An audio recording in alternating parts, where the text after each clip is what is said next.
La lutte contre la traite, l'exploitation et le travail des enfants rentrent dans sa phase de répression. C'est le sens du message livré par Madame Dominique Ouattara, présidente du Comité national de surveillance des actions de lutte contre la traite, l'exploitation et le travail des enfants, CNES, lors de la cérémonie de renforcement des capacités opérationnelles de la sous-direction de la police criminelle en charge de la lutte contre ce phénomène, le jeudi 25 juin 2020 au cabinet de la Première Dame à Cocody.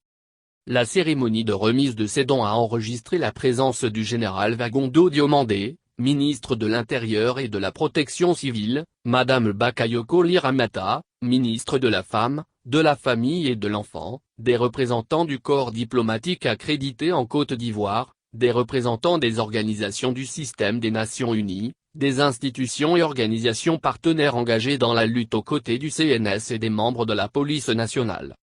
C'est au total 8 véhicules de type 4x4 double cabine, 20 motos, du mobilier de bureau, du matériel informatique, 5000 masques et des dispositifs de lavage des mains qui ont été offerts à l'unité en charge de la lutte contre le travail des enfants de la police nationale. Ce matériel va permettre l'équipement et rendre opérationnels les 6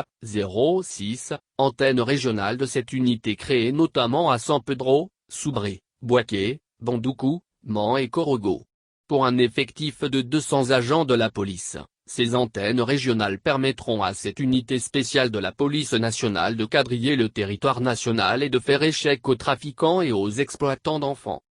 Prenant la parole, Madame Dominique Ouattara a souligné que la cérémonie de renforcement des capacités opérationnelles et de remise de matériel à la sous-direction de la police criminelle en charge de la lutte contre le travail des enfants rentre en ligne de compte dans l'axe 3 du plan d'action national, PAN, 2019-2021 de lutte contre la traite, l'exploitation et le travail des enfants. Selon Madame Dominique Ouattara, présidente du CNES, l'évaluation de la stratégie de lutte contre le travail des enfants a mis en lumière la faiblesse du volet répression et poursuite. La faiblesse de ce volet du PAN se justifie, selon l'épouse du chef de l'État, par la localisation jusqu'à ce jour de l'unité de police en charge de la lutte contre ce phénomène exclusivement à Abidjan et au manque de moyens lui permettant de remplir ses missions. La cérémonie qui nous rassemble aujourd'hui concerne l'axe 3 de notre plan d'action, c'est-à-dire la poursuite et la répression des trafiquants d'enfants. En effet, l'évaluation de la stratégie nationale de lutte contre le travail des enfants a mis en lumière les faiblesses du volet répression. Pour preuve, jusqu'à ce jour, l'équipe de la sous-direction de la lutte contre le travail des enfants était basée uniquement à Abidjan et cela réduisait considérablement les contrôles aux frontières et à l'intérieur du pays, ainsi que leur efficacité sur le terrain. Cette direction était aussi sous-équipée en matière de mobilité, de matériel ainsi que de ressources humaines affectées à ce travail. De même, elle disposait de trop peu de moyens financiers pour réaliser ses objectifs, a regretté la présidente du CNES. Poursuivant, Madame Dominique Ouattara a souligné que c'est dans l'objectif de pallier ce déficit et pour donner un nouvel élan à la stratégie de lutte contre le travail des enfants que le CNS a sollicité auprès du ministre de l'Intérieur et de la Protection civile, la création de 6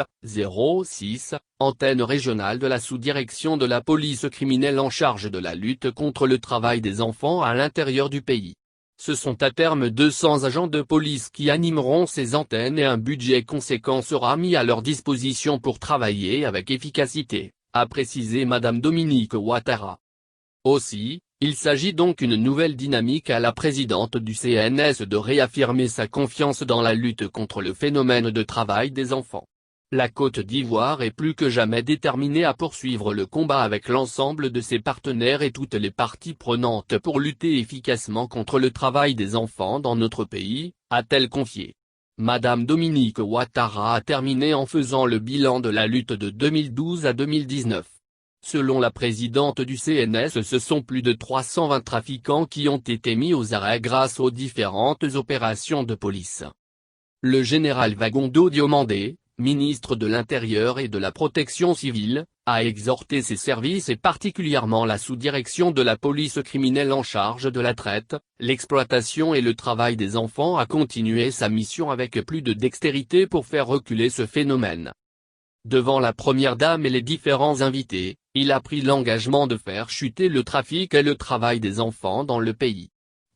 Votre important don de ce jour, constitué de 0,8 véhicules de type 4x4 double cabine, de 20 motos, de matériel informatique et de bureautique, est un apport inestimable pour ces bureaux chargés de la lutte contre la traite et l'exploitation des enfants, en ce sens qu'il renforcera leur mobilité et leur capacité de se porter dans des endroits inaccessibles en véhicule pour traquer les trafiquants et exploitants d'enfants et facilitera la procédure d'identification des malfrats, a-t-il souligné.